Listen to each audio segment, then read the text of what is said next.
ओम नमो भगवते वासुदेवाय। कार्तिक मास के शुक्ल पक्ष की एकादशी देव उठनी एकादशी की कथा। ब्रह्मा जी बोले कि हे मुनि श्रेष्ठ, अब आप पापों को नष्ट करने वाली तथा पुण्य और मुक्ति देने वाली प्रबोधिनी एकादशी का महात्म्य सुनिए। भागीरथी गंगा मनुष्य को तभी तक फल देती है जब तक कि कार्तिक मास की प्रबोधिनी एकादशी नहीं आती। तीर्थ, नदी, समुद्र आदि भी तभी तक फल देते हैं जब तक कि प्रबोधिनी एकादशी नहीं आती। कार्तिक मास के शुक्ल पक्ष की प्रबोधिनी एकादशी के व्रत का फल 1 सहस्त्र अश्वमेघ तथा 100 राज्य सूर्य यज्ञ के फल के बराबर होता है। नारद जी ने पूछा कि हे पिता, एक संध्या को भोजन करने से, रात्रि में भोजन करने तथा पूरे दिन उपवास करने से क्या क्या फल मिलता है, उसे आप समझाइए।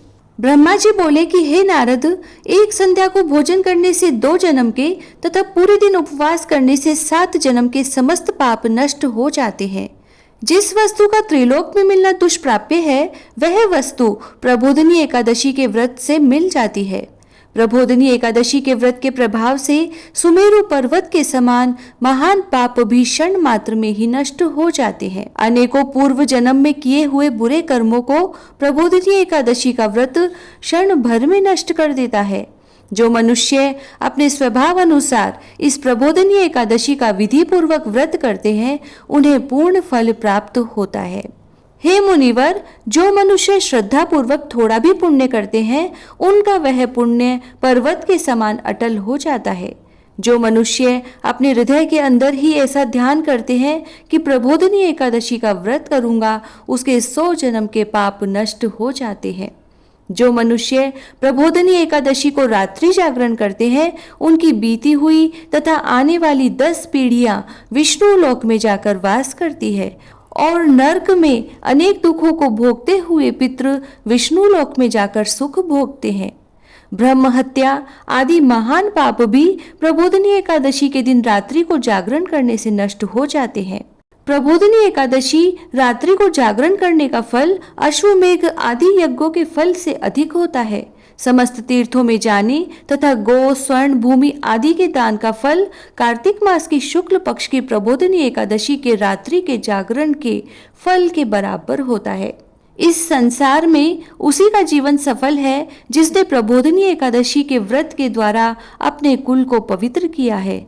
संसार में जितने भी तीर्थ हैं और तथा जितने तीर्थों की आशा की जा सकती है, वह प्रबोधिनी एकादशी का व्रत करने वाले के घर में रहते हैं। मनुष्य को समस्त कर्मों को त्यागते हुए भगवान की प्रसन्नता के लिए कार्तिक मास की प्रबोधिनी एकादशी का व्रत करना चाहिए। जो मनुष्य इस एकादशी के व्रत को करता है, वह धनवान, योगी, तपस्वी तथा इंद्रियों को जीतने वाला होता है, क्योंकि यह एकादशी भगवान विष्णु की अत्यंत प्रिय है। इसके व्रत के प्रभाव से मनुष्य पुनः जन्म नहीं लेता है। इस व्रत के प्रभाव से कामिक, वाचिक और मानसिक तीनों प्रकार के पाप नष्ट हो जाते हैं। इस एकादशी के दिन जो मनुष्य भगवान की प्राप्ति के लिए दान, तप, होम, यज्ञ आदि करते हैं, उन्हें अक्षय पुण्य मिलता है। प्रबोधिनी एकादशी के दिन भगवान की पूजा करने से बाल, यौवन और वृद्ध अवस्था के समस्त पाप नष्ट हो जाते हैं। इस एकादशी की रात्रि को जागरण करने का फल सूर्य ग्रहण के समय स्नान करने के फल से सहस्त्र गुना अधिक होता है। मनुष्य जन्म से लेकर जो पुण्य करता है, वह पुण्य प्रबोधिनी एकादशी के व्रत के पुण्य के सामने व्यर्थ है। जो मनुष्य प्रबोधिनी एकादशी का व्रत नहीं करते, उनके समस्त पुण्य व्यर्थ हैं। इसीलिए हे नारद, तुमको भी विधि पूर्वक विष्णु भगवान की पूजा करनी चाहिए। जो मनुष्य कार्तिक मास में धर्म परायण होकर अन्य व्यक्तियों का अन्न नहीं खाते, उन्हें चंद्रायण व्रत का फल मिलता है। कार्तिक मास में भगवान दान आदि से उतने प्रसन्न नहीं होते जितने कि शास्त्रों की कथा सुनने से प्रसन्न होते हैं। कार्तिक मास में जो मनुष्य भगवान की कथा को थोड़ा बहुत पढ़ते हैं या सुनते हैं, उन्हें 100 गो के दान का फल मिलता है। जो मनुष्य अपने कल्याण के लिए विष्णु भगवान की कथा सुनते हैं, वे अपने कुटुंब का उद्धार करके 1 सहस्त्र गोदान का फल पाते हैं। जो मनुष्य प्रबोधिनी एकादशी के दिन विष्णु की कथा सुनते हैं, उन्हें 7 द्वीपों के दान का फल मिलता है। जो विष्णु की भक्ति पूर्वक कथा सुनते हैं और कथा कहने वाले ब्राह्मण की यथोचित पूजा करते हैं तथा उसे संतुष्ट करते हैं, वे उत्तम लोक को जाते हैं। इस पर नारद जी बोले कि हे ब्रह्मा जी, अब आप एकादशी के व्रत का विधान कहिए और कैसा व्रत करने से कौन सा पुण्य मिलता है वह भी समझाइए। ब्रह्मा जी बोले कि हे नारद, इस एकादशी के दिन मनुष्य को ब्रह्म मुहूर्त में उठना चाहिए और नदी, तालाब, कुआं आदि पर स्नान करके व्रत का नियम ग्रहण करना चाहिए और भगवान से विनय करें कि हे भगवान, आज मैं निराहार रहूंगा और दूसरे दिन भोजन करूंगा, इसीलिए आप मेरी रक्षा करें। इस प्रकार विनय करके भगवान की पूजा करनी चाहिए और व्रत आरंभ करना चाहिए। एकादशी को भगवान के समीप गीत, नृत्य, बाजे तथा कथा कीर्तन से समय व्यतीत करना चाहिए।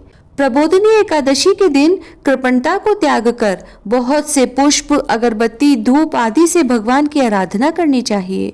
शंख के जल से भगवान को अर्घ्य देना चाहिए। इसका फल तीर्थ दान आदि से करोड़ गुना अधिक होता है। जो मनुष्य अगस्त्य पुष्प से भगवान की पूजा करते हैं, उनके सामने इंद्र भी हाथ जोड़ते हैं। कार्तिक मास में जो बिल्व पत्र से भगवान की पूजा करते हैं, उन्हें अंत में मुक्ति मिलती है।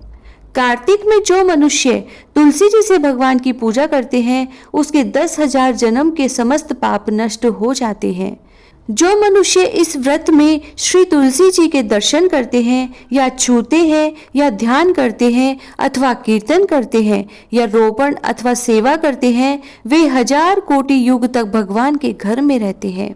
जो मनुष्य तुलसी जी का पौधा लगाते हैं, उनके कुटुंब में जो पैदा होते हैं, वे प्रलय के अंत तक विष्णु लोक में रहते हैं।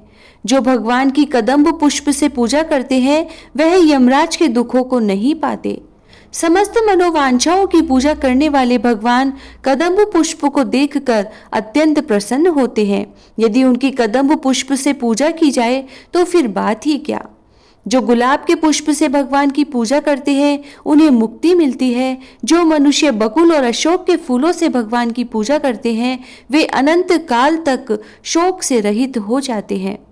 जो मनुष्य विष्णु भगवान की सफेद और लाल कनेर के फूलों से पूजा करते हैं, उन पर भगवान अत्यंत प्रसन्न होते हैं।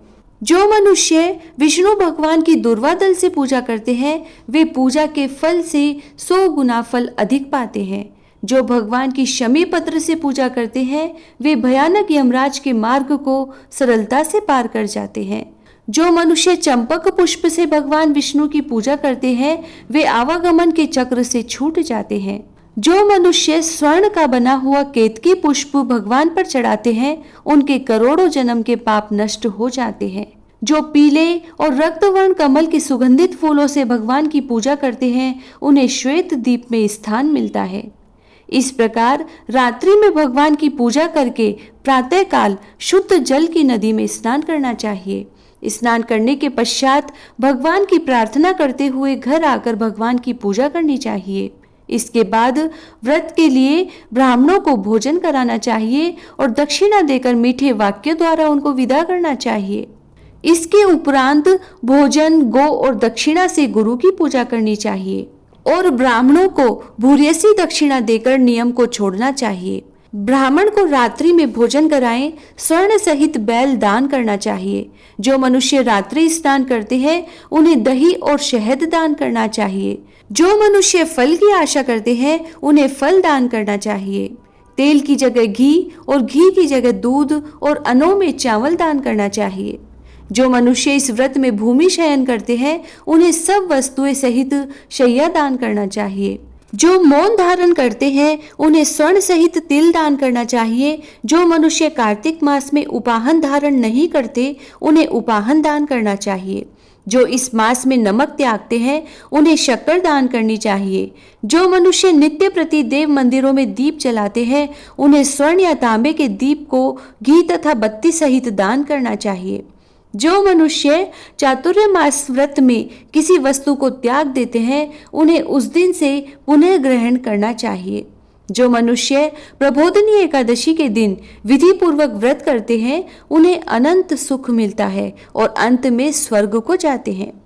जो मानव चातुर्य मास व्रत को बिना किसी विघ्न के पूरा कर देते हैं, उन्हें दोबारा जन्म नहीं मिलता। जिन मनुष्यों को व्रत खंडित हो जाता है, उन्हें दोबारा प्रारंभ कर लेना चाहिए। जिन मनुष्यों का व्रत खंडित हो जाता है, उन्हें दोबारा प्रारंभ कर लेना चाहिए। जो मनुष्य इस एकादशी के महात्म को सुनते और पढ़ते हैं उन्हें अनेकों गोदान का फल मिलता है। ओम भगवते वासुदेवाय।